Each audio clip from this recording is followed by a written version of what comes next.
The Prime Minister will first make an opening statement in Hebrew, then in English, and then you can ask questions in English only, please.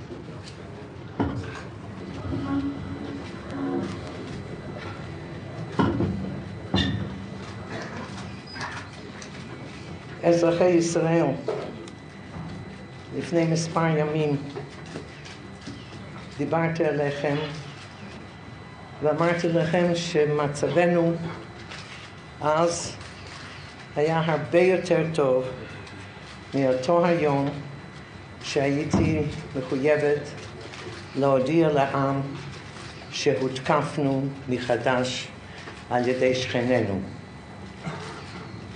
לצערי, גם היום אינני יכולה לבשר לעם שהמלחמה נגמרה והניצחון איתנו. כי אז גם היום אין ספק בליבי שהניצחון יהיה איתנו. אבל עדיין המלחמה לא נסתיימה. עדיין הבנים, החיילים, המפקדים, החיילות, גם בחזית הצפונית וגם בחזית הדרומית עדיין נלחמים. במסירות, בגבורה, ביכולת, ברוח שאין מילים לתאר אותם. ואני מאושרה שאני יכולה להגיד שהעם בעורף לא מפגר אחרי בניו בחזית. הרוח החזקה בעם, מידת ההתנדבות בעם לכל דבר ולכל עניין, זה למעלה ממה שאפשר היה לצפות. אנחנו עם קטן, מוקפים בשכנים עוינים. במלחמה הזאת משתתפים לא רק צבאות מצרים וסוריה, כי אם תגבורת בצורות שונות, אם זה בטנקים, אם זה באווירונים, במדינות יותר רחוקות. גם עיראק, גם אלג'יריה, עכשיו ירדן נכנסה עם כוח טנקים, גם מדינות ערביות אחרות. ומעל הכל, בגיבוי ובעזרה מסיבית של ברית המועצות, עם רכבת אווירית מתמדת, גם לסוריה וגם למצרים. אלה הן העובדות, ואנחנו מתקדמים. אין זאת אומרת שהדרך היא פתוחה. הכוח שלנו הבוקר היה צריך לנהל קרב עם דיוויזיה של טנקים שבאו מעיראק. לשמחתנו חיסלנו החלק המכריע של הטנקים האלה, והכוח שלנו מתקדם. אזרחי ישראל, אלה הם העובדות. אין צורך, אין יכולת להגיד דברים אחרים מחוץ לכך שמצבנו יותר טוב. אין כל מקום לייאוש, חלילה. אין ספק בליבנו שבסופה של המלחמה אנחנו נהיה המנצחים. לא אנחנו התחלנו במלחמה, אבל כאשר התקיפו אותנו נילחם עד הניצחון. הבה ונקווה שלא יעבור יותר מדי זמן עד סיום המלחמה עם ניצחון ישראל. לחיילים בכל החזיתות, באוויר, ביבשה ובים.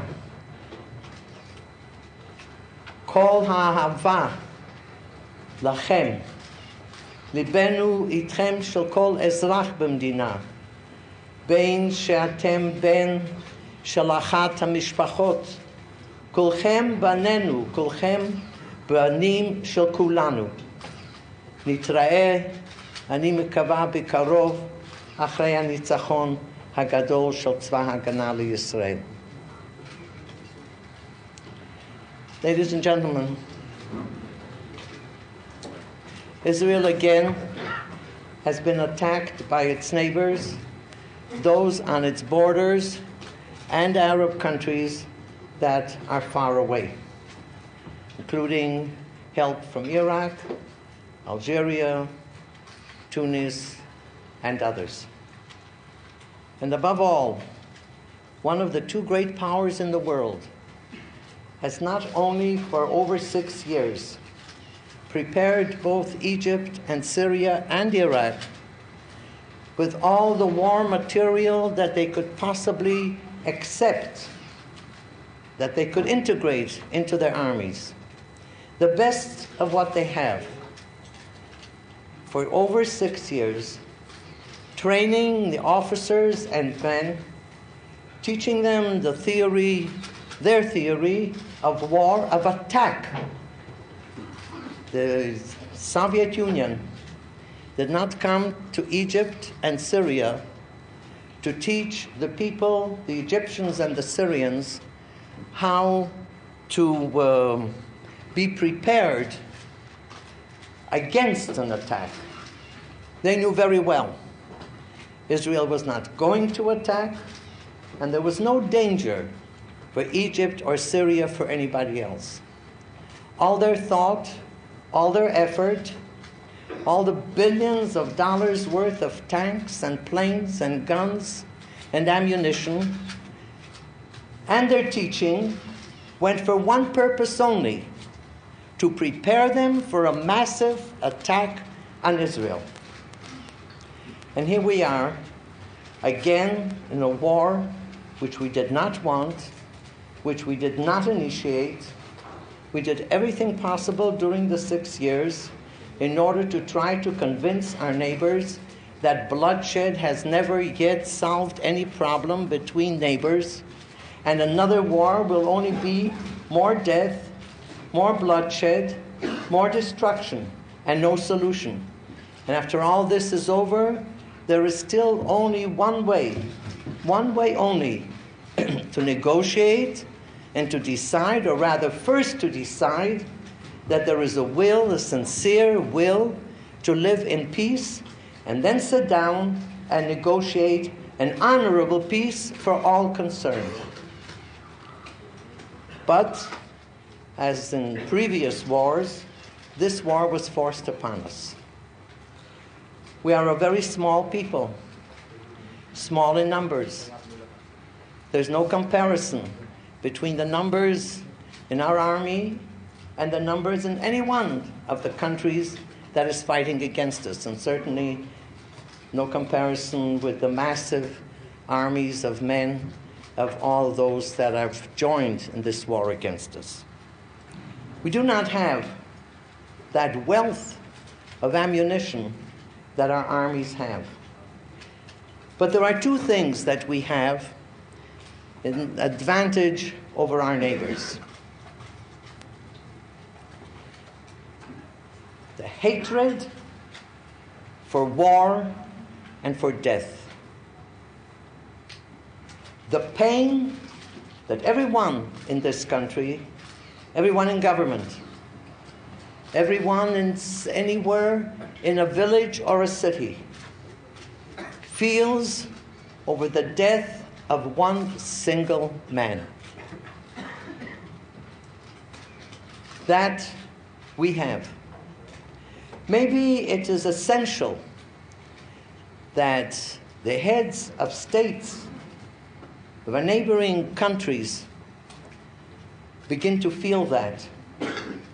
When President Sadat said the other day, war must go on, and he's prepared to sacrifice 1 million men every year, one shudders not at the thought only of 1 million men giving away their lives, but that the head of a people can say it, that he can make this statement, is something that makes one shudder. We don't want dead on our side. We have no joy in causing death to others. But this people, small as it is, surrounded as it is by enemies, has decided to live. And if we have to pay the price for living, we have to pay it. This is not a people that can give in. Because this people is also a wise people. This people has no fear, not only of tanks and bombers, but it has no fear of reality, of facts. And we know that giving up means death, means destruction of our sovereignty and physical destruction of our entire people. Against that, we will fight with everything that we have within us. And we are confident, despite the difficulties, the war is not yet over. We are in a different position today than we were last Saturday or last Sunday. We have known some very, very bitter hours. But just as we go to our people and tell them that, so they believe us, that there isn't the sign of doubt in our hearts, in our conviction, that as bitter as this war is, the end again will be the same as of other wars. We will win because we must live. Our neighbors are fighting not for their lives, not for their sovereignty. They are fighting to destroy us. We will not be destroyed. We dare not be destroyed. Therefore, the spirit of our men in the fronts, the spirit of our people in every home, in every city, in every village, is the spirit of a people that hates war, but knows that in order to live, it must win the war that has been forced upon it. Thank you. Well, the floor is yours. Yes. This is Prime Minister. Michael Cole, BBC Television News. Could I ask you, is it the intention of Israel to take the city of Damascus? And if you take it, how long will you occupy it? And what is your intention for the future? Ladies and gentlemen, you really don't expect me to bring before you an operative plan of what we're going to take, and when we take, how long we're going to stay, and what will happen. I cannot do that. You shouldn't expect me to do that. Governor. Prime Minister, would Israel agree to a ceasefire on the basis of the lines that existed in the peace of October? David, would you repeat the question? We can't hear it. Well, the question was, but speak up again. Would Israel agree to a ceasefire on the basis of the lines that existed on the 5th of October? There's no sense of speculating to what Israel will agree to or not, as long as from our neighbors to this moment, the best of my knowledge at this moment, not our neighbor to the south, nor our neighbor to the north, has any desire whatsoever to stop fighting. When we come to a proposition of ceasefire, we will consider it very, very seriously and decide, because our desire is, under possible conditions, to stop the war as quickly as possible. Yes, over there. Madam Prime Minister, is it possible that the two superpowers are getting more involved in this war? Are getting more? Involved. I know of one superpower that has sent in the last few days over 120 planes carrying ammunition and I suppose rockets and I don't know what else both to Syria, to Iraq, and to Egypt. That's rather some kind of an involvement, I would say. But I don't know what else they want to do. And if somebody will ask me, am I convinced that these planes carry only war material? Sorry, I haven't looked into these planes and I don't know. I don't say yes, but I can't say no. Mr. Baumann. Mr. Prime Minister, do you consider the fact that King Hussein is sending troops to defend Damascus as an act of war of his part? Well, I don't think that King Hussein's troops have reached Damascus. They're quite a long, long distance away. But the fact that King Hussein has seen fit, after what happened in 1967, again to send in tanks and to have his army, as he himself or his government said today, on the Syrian front, I can only say that I'm sorry, because my predecessor, the late Mr. Eshkol, on the 5th of June 1967, sent a message to King Hussein through General Bull, telling him that if he stays out, nothing will happen to him. He did not stay out, and I'm sure that the king must have the memory, rather a very unpleasant memory, of what happened due to the fact that he came in.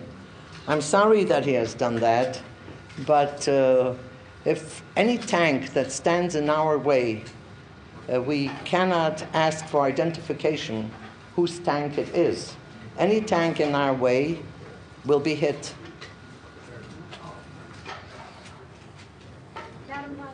Just 1 second, now let's have some order. Mr. Seaman. All right, we're coming to everybody. Have you asked for any material aid from the United States to reveal what's If you people read the statement of Dr. Kissinger yesterday, in answer to a question of that kind, he said there is an ongoing relationship between the United States and Israel as far as military material is concerned, so it's ongoing. Yes. Prime Minister, in view of the events of the last week, do you still consider the 1967 ceasefire lines as a viable frontier and a safe boundary for Israel? Would you mind repeating the question? Do you consider the 1967 ceasefire lines as a viable frontier and a safe boundary for Israel? The 1967 ceasefire lines are certainly the best lines that we could have. But every line can be attacked, naturally. But can you imagine what would have happened to us had we moved back to the June 4th 67 lines with this attack on us, not when we're on the canal, but when we're on the international border?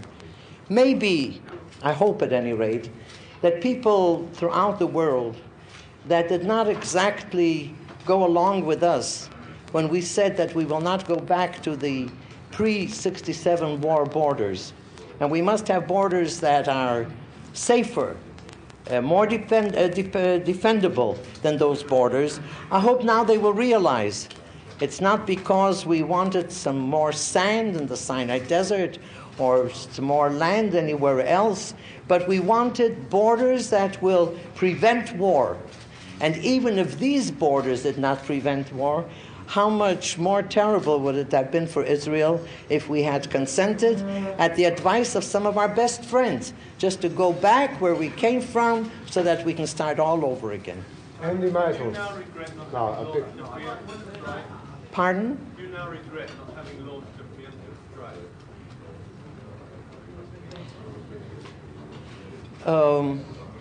Yes and no. Yes, because had we done that, there's no doubt that the position would have been much better, and I can say very openly and frankly, probably quite a few lives would have been saved. No, because at least we don't have that argument with the world. It's a sad thing, it's a sad comment, but this is the truth. We took that decision with our eyes open, and we hoped till the last minute that maybe, despite our what happened to us in '67, when we tried to get people to prevent this war, we thought maybe this time it will succeed. So it isn't by chance that we took this decision. We knew what we were doing. We knew even that we will probably have to pay for it. But I do not regret, despite all this, that we took that decision.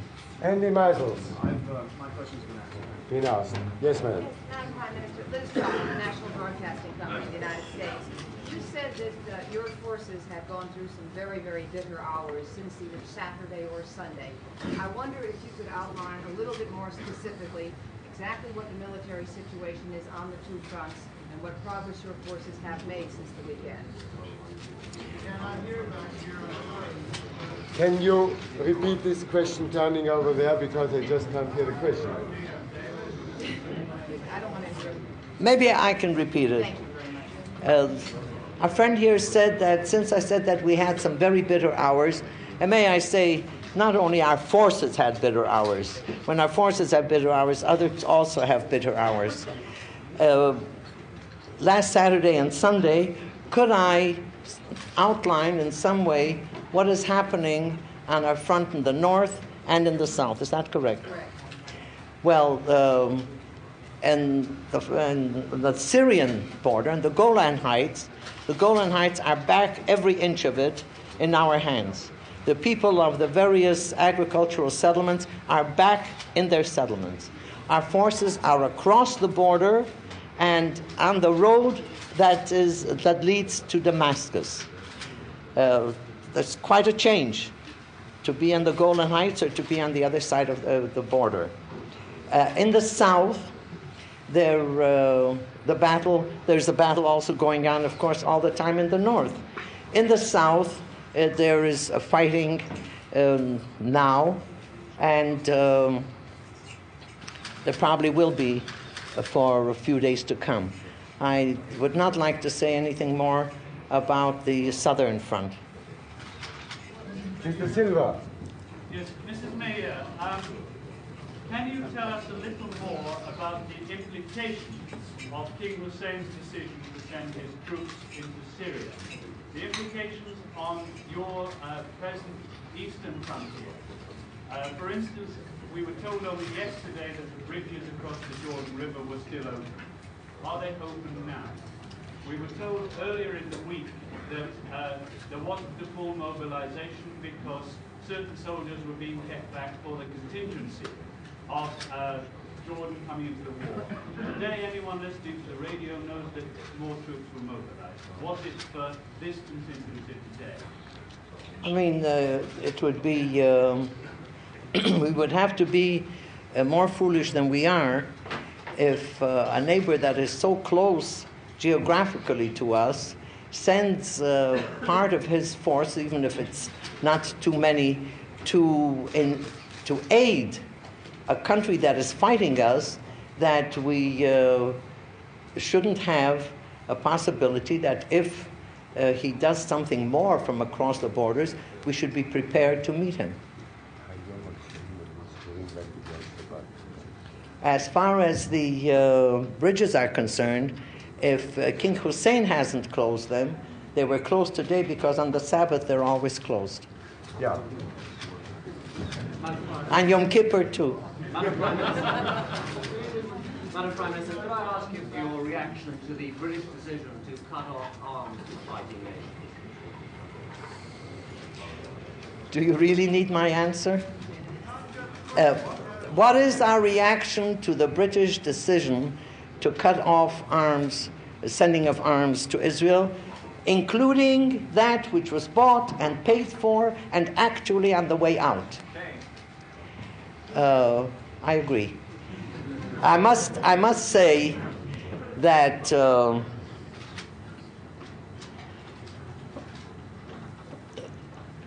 decent people, and decent governments, when they come to a point where, if you say it bluntly, a plague on both your houses, or when you say it more gently, we are neutral. That is, the one that attacks and the victim of the attack are exactly in the same position. Somehow, maybe I'm not sensitive enough to the feeling of justice and equality when a government like the government of Great Britain adopts a position of this kind. It's in addition to it being bad for us, it's painful to think that a government can do something of that kind. What would you say to them? What would I say to them? Maybe I'll meet them someday and then I'll say it. Yes. Now I'm coming to you in a second. As is well known, there's a considerable amount of Jews. Speak up, please. Speak up. Please. As is well known, there's a considerable ghetto of Jews in Syria. What is your knowledge of the situation concerning this and the intention? The question is about the situation of the Jews in the ghetto in Syria.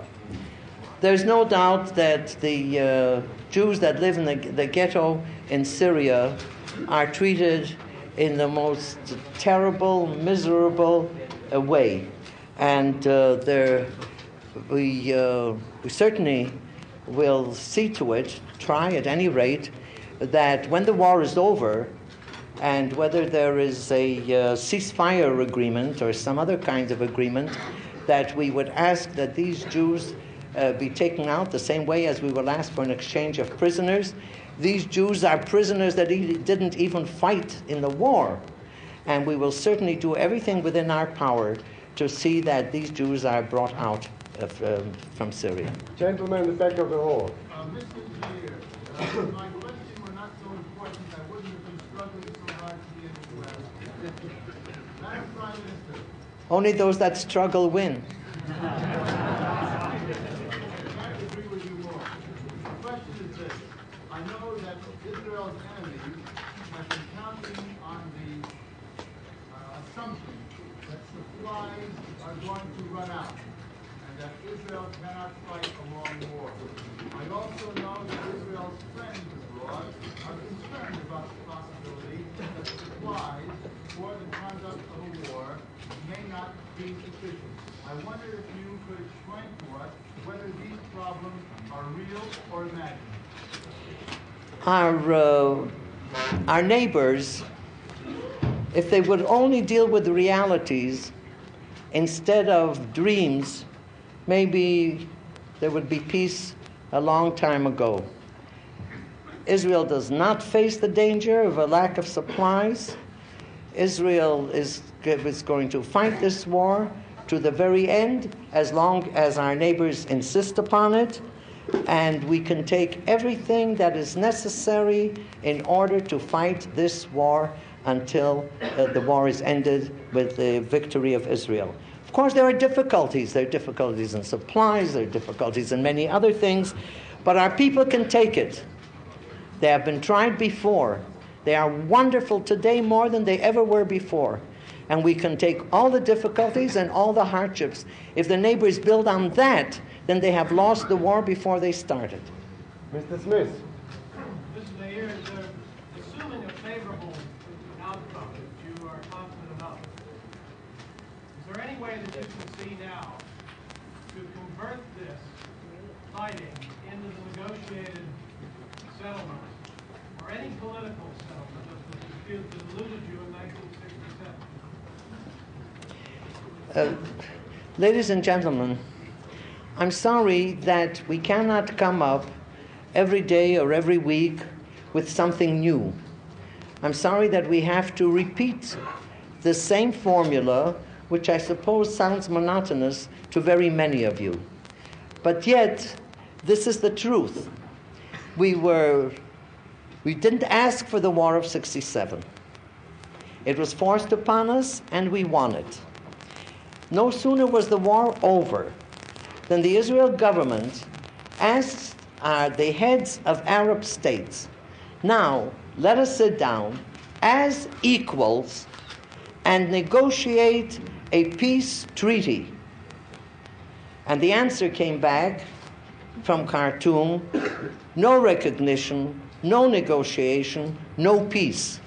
For 6 years, like parrots, we have been repeating the same thing. We want to live in peace, in cooperation, in friendship. Therefore, we say, let us sit down as equals. Let us negotiate without any preconditions.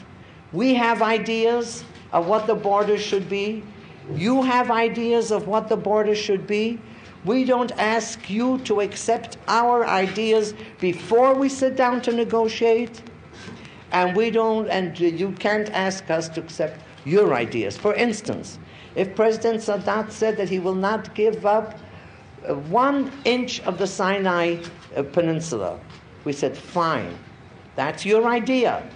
We don't say to you, oh, since you say this, no sense for negotiations. Very good. You say that, we say not the 67 borders, now let's sit down and talk. And you know exactly what the answer was for 6 years. No negotiations, preconditions, go back to the 67 borders, and then maybe we will negotiate. No treaty, but only a peace agreement. No real cooperation and recognition of Israel, but which meant practically go back to the 67 borders, because for us it will be easier to attack you at the 67 borders than it is on any other border. That, of course, we couldn't agree to. We have nothing new after this war is over. If we sit down and negotiate, we can come to a peace agreement. There's no doubt whatsoever. We can sign a treaty that will open a new era for the entire area. But that depends upon them. אלי ניסן. גברתי ראש הממשלה, האם נשקלה האפשרות בצולבה לפנייך הצעה לחדש את ממשלת הליכוד הלאומי הימים האלה? אני לא שמעתי על כך ואינני יודעת. אני יודעת מדוע במלחמה מוכרחים לחדש ממשלות. Our friend from Holland over there. Sorry, don't hear you.